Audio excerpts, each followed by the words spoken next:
Howdy neighbors, welcome back to the channel. Let's grab our future that we desire. We're talking about Gear Chronicles today. And more specifically, Chronofang Tiger. Not gonna be Chronojet, not gonna be Steam Maidens. Those decks are relatively easy to build for. You're just putting a whole lot of stuff with Time Leap in it, and it more or less works. Same thing with Steam Maidens, you put in as much Steam Maiden units as much as possible, and you also make that work as well. It's relatively easy to build for. Chronofang Tiger, with his Act ability, discard one or more cards with a sum grades if there are 3 or greater.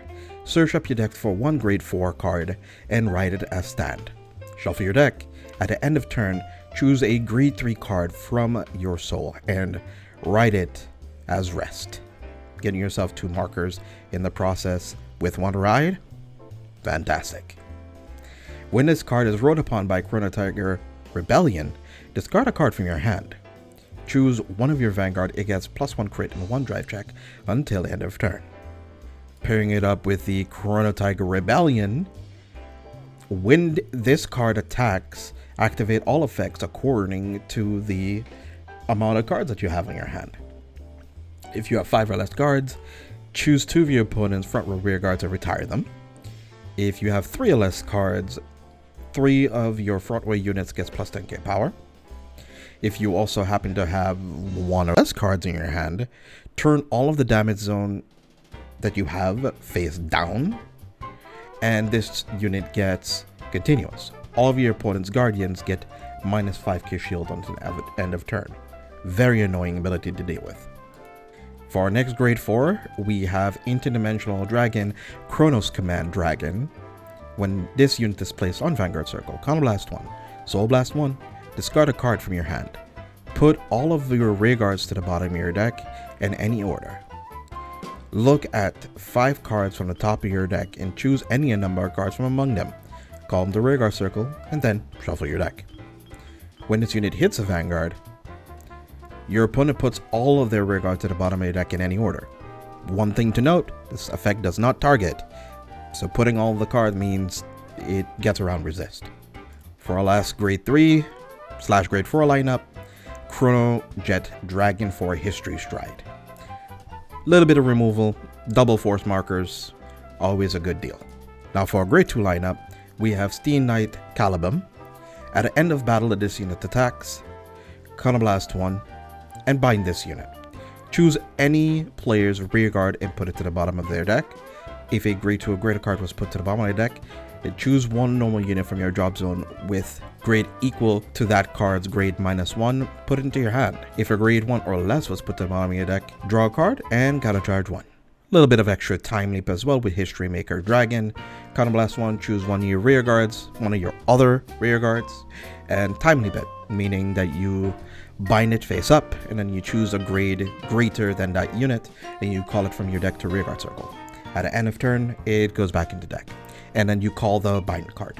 Pulsar Crash Monkey is from your bind zone. You could Soul Blast 1 and call it to rear guard. Its other ability is if this card is bound face up, you pay the cost, Counterblast 1, and draw a card. Very crucial part of our grade 2 lineup is Steam Tamer Nani. When this unit is placed on rear guard circle, if your Vanguard is Chrono Tiger Rebellion, Counterblast 1, bind all cards from your hand at the end of turn, and then put all of those bound cards into your hand. If you bound 3 or more cards, this unit gets continuous rear guard circle. Your opponent's guardians get -5k until end of turn. I would have liked that it could have given this skill to Vanguard or given you as the player the skill. Attaching it to the rear guard does make it susceptible to being retired by card effects, but your opponent still has to put them on the guardian circle and they still need to guard for more. So hey, you can still make them have it. That's it for our grade 2s. Now to grade 1s, we have Lost Gear Dog 8.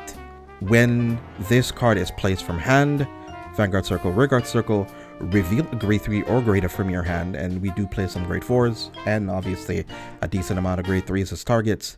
Search your deck up through one grade 3, reveal it, put it into your hand, and shuffle your deck. If you put a card, choose one card with some of their grades of 3 or greater from your hand, and discard them. So you can discard multiple grade 1s, grade 2s, and of course a grade 3 or 2, and you get to discard it. There'll be some instances of discarding of cards from your hand allows you to either resolve other abilities, which you'll see in a moment. Then it has a hand ability. If this card would be discarded, you may discard it as a grade 3. So it also appears for itself. So you can discard Gear Dog 8 with another Gear Dog 8 and you're discarding it as grade 3.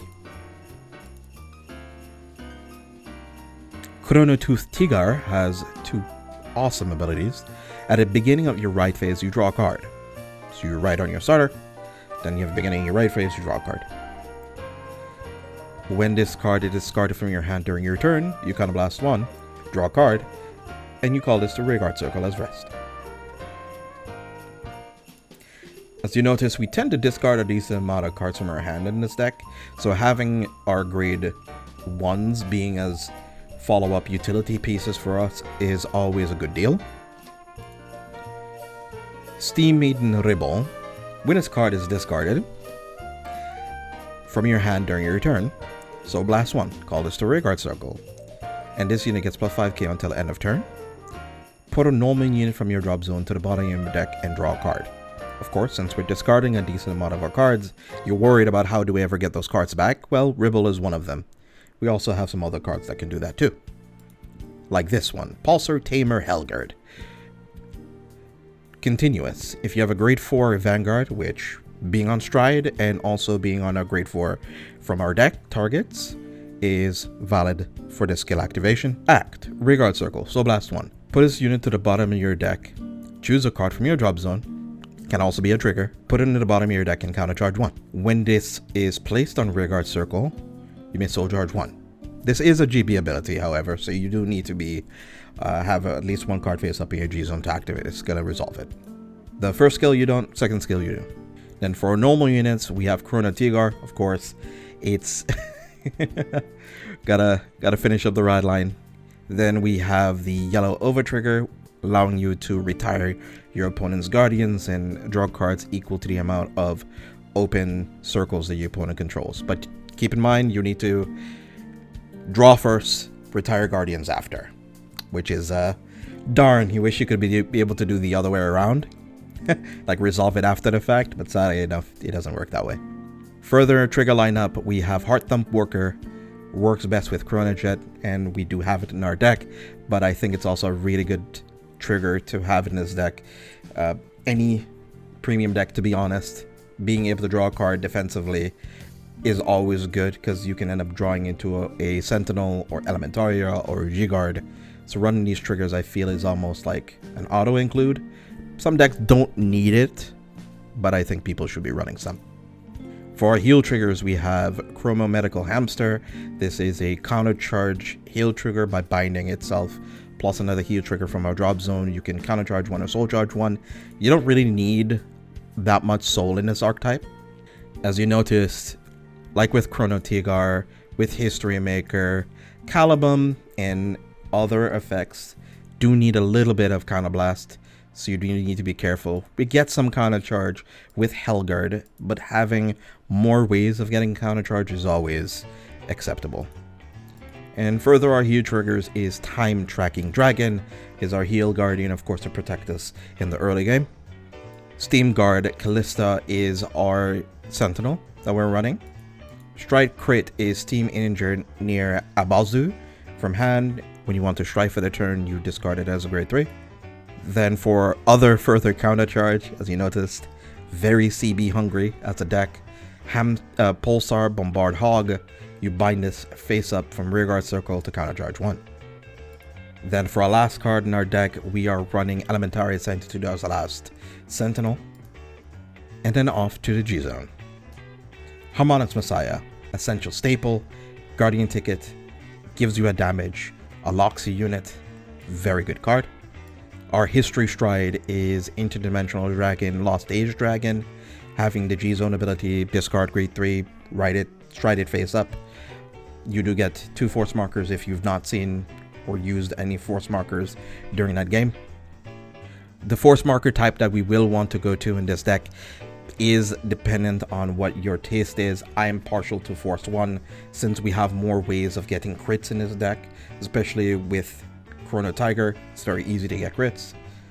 for its own abilities, and some of our strides also gain crits too as well, so you don't really need too much in terms of crit power or crit presence.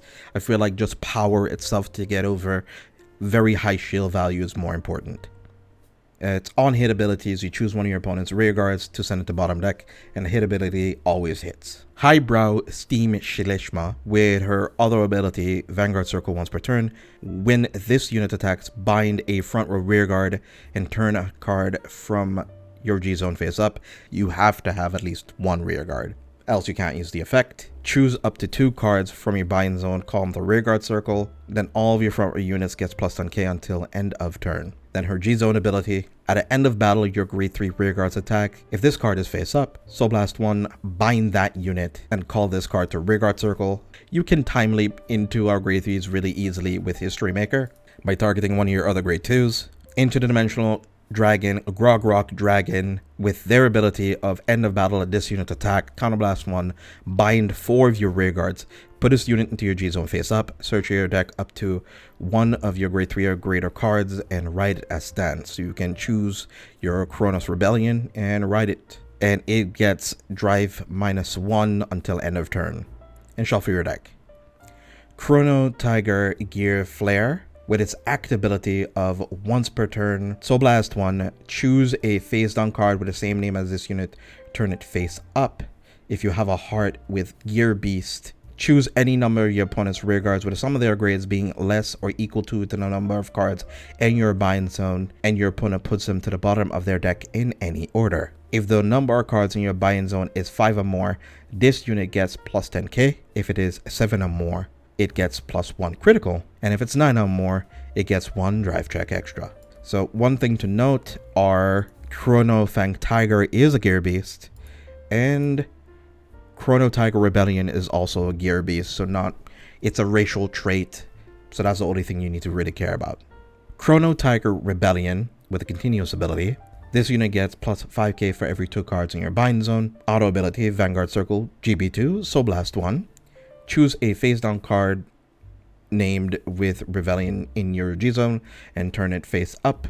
Choose a card from your hand and rear guards and bind it face up. When this unit attacks, if you have a hard card with Chronofang in its card name, you pay the cost and this unit gets plus 1 crit and 1 drive until end of that battle. Chronovisor Heritage. Choose 4 other face up Zodiac Time Beasts from your G-Zone and turn them face down. When this unit is put into your G-Zone from Vanguard Circle, you may pay the cost. If you do, you get an additional turn.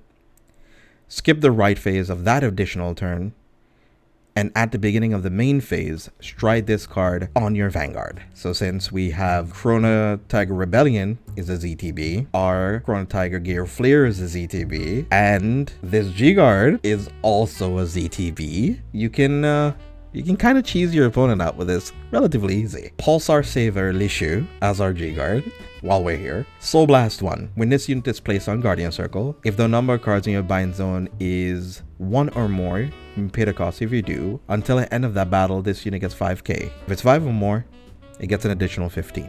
Bearlock is a previous G promo that finally has gotten a reprint in the last history collection, so I'm happy that we have it now. G-Zone GB1, so you already need to have straightened or at least G-guarded before using this ability. The cost of this face down card's G-Guardian ability may also be paid with bind 1 or more your rear guards with a sum of their grades being 3 or greater. When this unit is placed on Guardian Circle, this unit gets 5k for each card bound for the cost of this Guardian ability. So you can get up to 20k shield extra if you need it. Maybe. And that was it for our main deck. Now off to the mulligans in the cards to keep, and of course we'll end up with the combo section of the video. Now for the cards to keep. Our right targets we're going to be looking to keep in our hand will be Chronotooth Tigar, Geardog, and Chronofang, respectively. Then for the combo, we're gonna do 2 damage for this. You'll probably need around that amount to do anything. Our game plans are going to be either options. So if you're on higher damage, and you're missing some important cards for your combo to make it work, you can go into your History Stride by using Lost Gear Dog to search for your Chronojet. And if we have Nani on lower damage, we can then go into Chronofang Tiger to do the combo of trying to bleed through our hand if we're going first, if you haven't seen the History Stride. But if you're going second, you can use Grog Rock to go into Rebellion by binding for your rear guards. It does make you 15k base, and we'll be explaining that part of the combo of going second. Of course, we do have all of the force markers activated. It's basically to show you placing them on any of them doesn't really change too much what happens in this combo. We just paid the cost of Stride. We'll be going into Grog Rock right now. Here you go. Put 2 cards in our damage zone to make this a little bit easier for us. We use one of the CB for Nani. We keep the other one for Grog Rock. We swing with these 2 first. Our opponent has way less shield because we have no more cards in our hand. Then we have Grog Rock. We Counterblast 1. We bind 4. If you feel that your opponent possibly has ways of being able to remove your units, you commit like 1 more card to the board just in case. Then this goes back to G-Zone face up, right into Chrono Tiger Rebellion. After our drive checks, of course, nothing happens here. One cool thing then, if we do happen to have a little bit more CB, we have some cool plays that we can still make here. We discard 1 card because we do have Chronofang in our soul, which does allow us to discard the Ribble instead of the Tiger. Ribble skill will then Soul Blast 1. We'll just Soul Blast anything, doesn't really matter what it is. And then we choose like a normal unit to send back, anything we want to. This gets another 5k. Since we did discard, we did lose drive checks, but now we get the drive check back, so it puts us back on twin drive. And of course, since we only have 2 cards in our hand, we get to resolve the 3 or less, which gives your front row plus 10k shield, your front row plus 10k power. And your Vanguard also has a critical and an extra drive check. So twin drive first, power here, crit here, and then second. And then we also get the extra cards that we also bound off on Nani, and all of their shield value is reduced by 5. At least for the first initial couple of attacks. If we can find a way to keep the Nani on board, it makes the whole entire turn very annoying for them to guard with. But it's entirely up to you. And at the end of this turn, you do not ride back down into our regular Chronofang anymore. So you would need to go into Grog Rock again to go down into a different grade 3, which would be your other Chronofang in your deck, the Chronofang Tiger. Or you could stay on Rebellion if you want for the rest of the game. It's entirely up to you. Dark States in itself is very do-it-yourself. Building it is really based on your playstyle, and figuring out what works for you is half the battle. Just have fun and enjoy yourself. That being said, be awesome, stay awesome, have a wonderful day. Thank you for tuning in and stopping on by. Until next time.